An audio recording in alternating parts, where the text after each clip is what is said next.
سبيل الدموع سبيل مريح، تنهدى يا صاحي كي تستريح. اعوذ باللہ من الشیطان الرجیم، بسم اللہ الرحمن الرحیم۔ السلام علیکم۔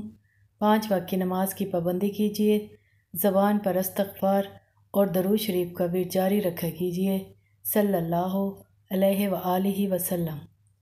حضرت ابن عباس رضی اللہ تعالیٰ عنہ سے روایت ہے، نبی اکرم صلی اللہ علیہ وآلہ وسلم نے ارشاد فرمایا کہ اللہ تعالیٰ بندے کے 3 قسم کے گناہ معاف نہیں کرے گا۔ ان گناہوں کے علاوہ جس قدر گناہ ہوں گے ان کو معاف کر دے گا، لیکن ان 3 گناہوں کو کبھی معاف نہیں فرمائے گا۔ اللہ تعالیٰ کے ساتھ کسی کو شریک ٹھہرانا، جادو کرنا یا کروانا، اپنے مسلمان بھائی کے ساتھ حسد کرنا۔ اللہ تعالیٰ ہم سب کو ان تمام برائیوں سے محفوظ رکھے اور اپنے نیک بندوں میں ہمارا شمار کرے، آمین۔